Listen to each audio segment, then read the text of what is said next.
Madame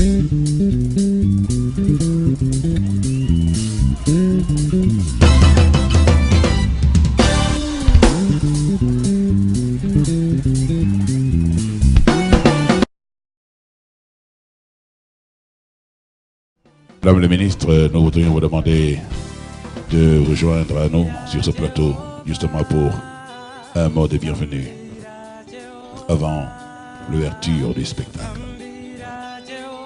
Nous venions à une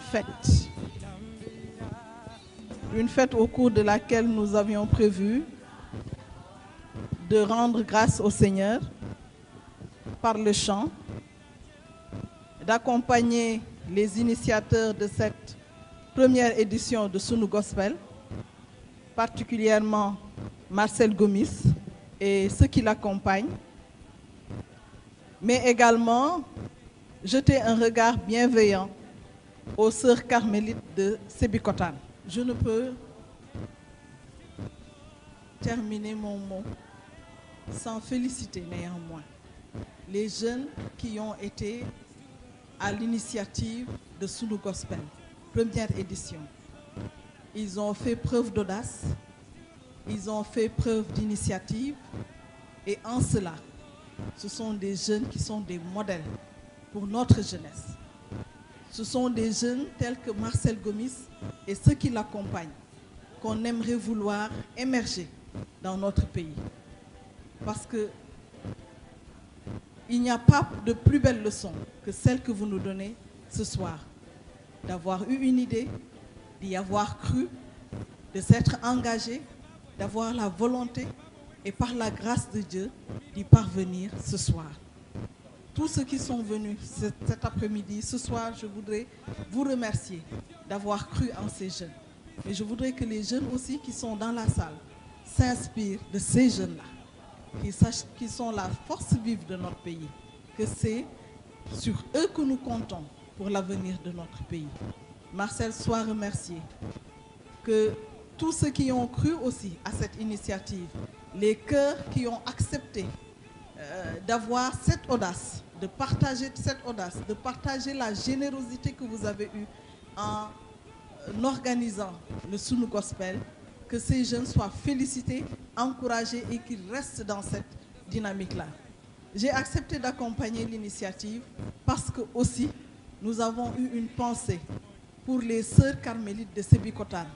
Nous savons que leurs conditions de vie ne sont pas des meilleures et nous avons voulu accompagner la générosité de ces enfants qui ont, malgré la modicité des moyens dont ils disposent, qui ont décidé de consacrer une partie des ressources qu'ils tiraient de cet événement à ces sœurs, à ces carmélites.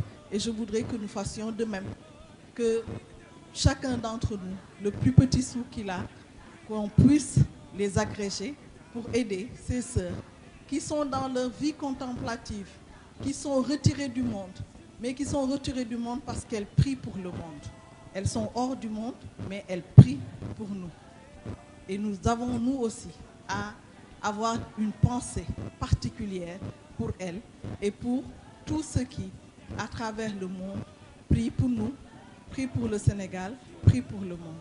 Merci à tous et passez une bonne soirée. «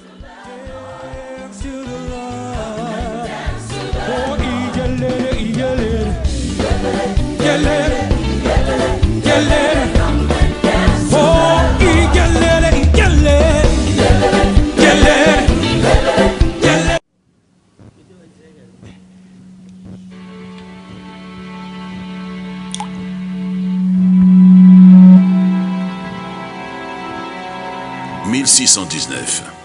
Les premiers Noirs débarquèrent sur la côte de la Virginie. Ce fut ainsi le début de l'esclavage en Amérique. Hommes et femmes noirs se virent arrachés de leur sol natal, transportés de façon effroyable. Ils sont ligotés, attachés par groupes, entassés au fond des cales des bateaux. Dans la promiscuité, 10 à 20% d'entre eux mouraient avant d'arriver à destination. Ils sont déversés sur les côtes américaines, notamment aux États-Unis, Nouvelle-Orléans, Charleston, en échange de sucre, coton et café pour approvisionner l'Europe. Esclaves dans les plantations où il leur était interdit d'exprimer leurs traditions, leurs croyances et même leur culture musicale, ces hommes et femmes trouvaient leur réconfort dans une nouvelle forme d'expression appelée folk song.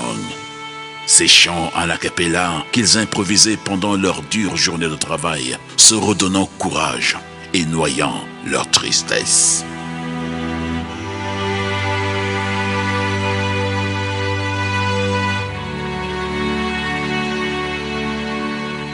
There is power in the name of Jesus.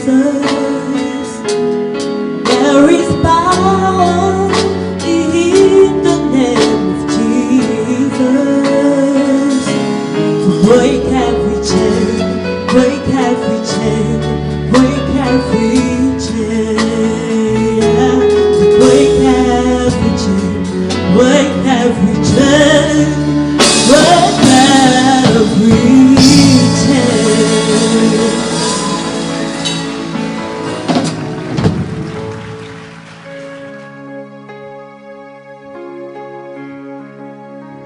L'évangélisation. Un grand sursaut de foi se diffuse au courant du XVIIIe siècle en Amérique, communément appelé le Grand Réveil, grâce à qui bon nombre d'esclaves découvrirent les textes liturgiques devenus plus simples et accessibles.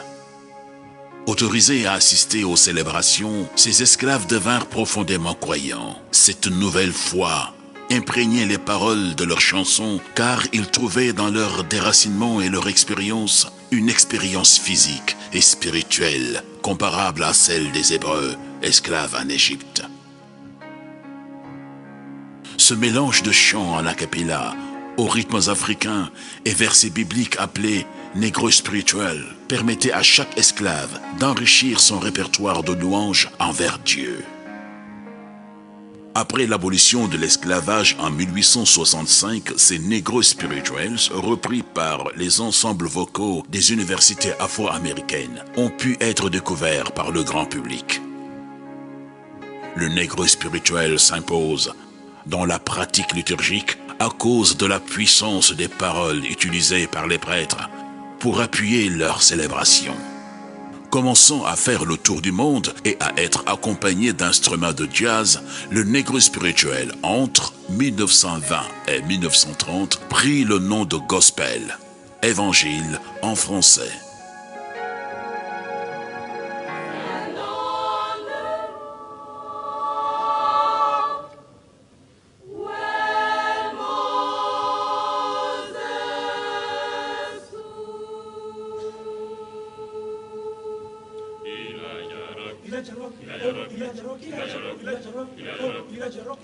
Hallelujah, Jesus. Hallelujah, Jesus. Hallelujah, Jesus. Hallelujah, Jesus. Hallelujah, Jesus. Hallelujah, Jesus. Hallelujah, Jesus. Hallelujah, Jesus. Coming up slowly, coming up slowly, coming up slowly, coming up slowly, coming up slowly, coming up slowly, hallelujah, Jesus. Hallelujah, Jesus. Oh, Elijah.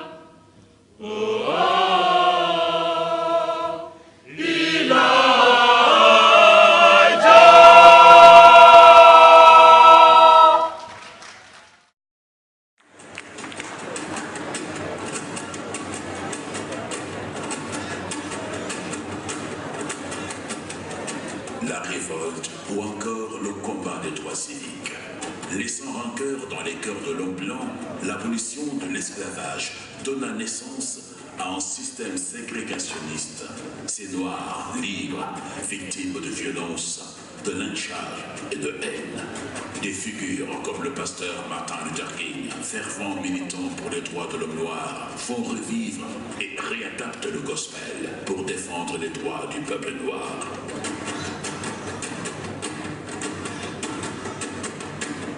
La puissance du chant gospel faisait révérence à tout ce que subissait le peuple noir et leur combat pour la liberté.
Juste pour encourager toute l'équipe autour de Maxwell, vous féliciter pour cette merveilleuse organisation.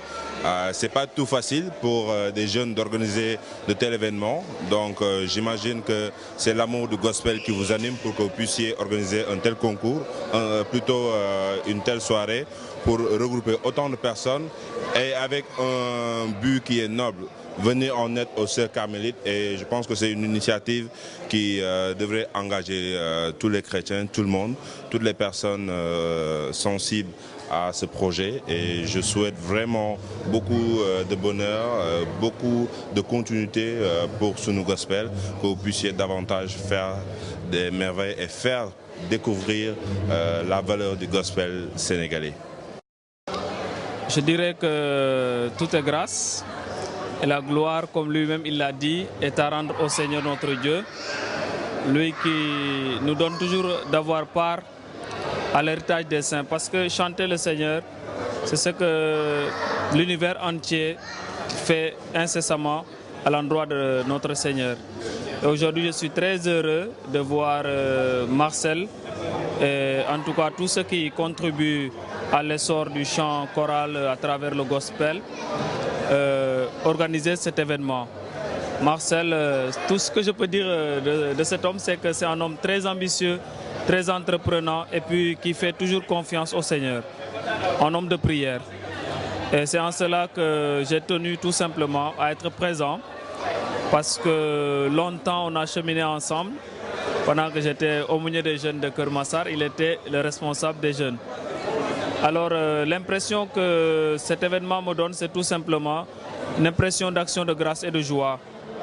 Parce que le Seigneur, comme toujours, visite son peuple. Et aujourd'hui, il vient encore de nous manifester sa présence à travers cette rencontre que nous avons tenue ce soir.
Bon, déjà, vous me permettez à l'entendre de mes propos de remercier le groupe Sunu Gospel parce que j'ai vu la mobilisation. Ce n'est pas évident de rassembler pratiquement, disons, les acteurs de ce pays. Donc, si vous réussissez à le faire, je vous dis déjà bravo, en particulier Marcel.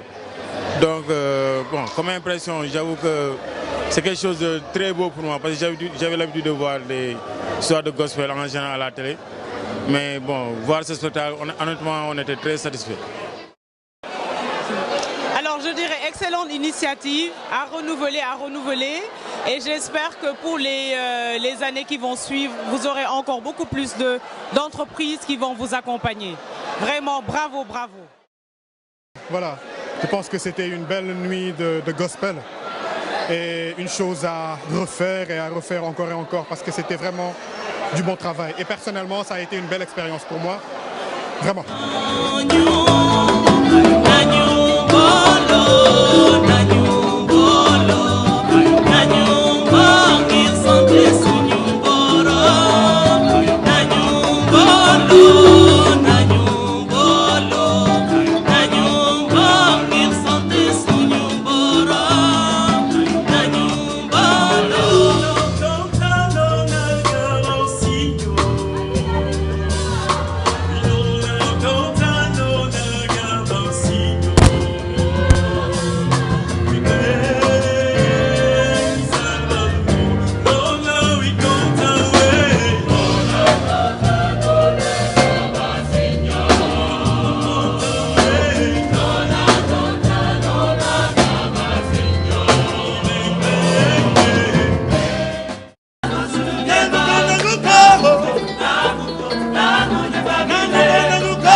La valeur n'attend point le nombre des années.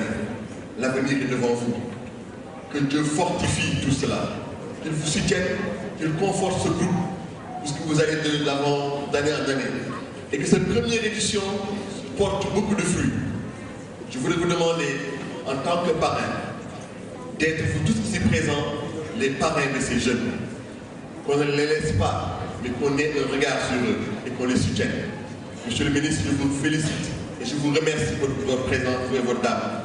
Et à tous ceux qui sont ici présents, je veux vous dire merci d'être restés encore avec nous. Et nous confions tout cela à la très sainte Vierge Marie, afin qu'elle le traduise auprès de son Fils, à lui de le donner à notre Père des cieux, pour que vive sous nos gospels. Je vous remercie.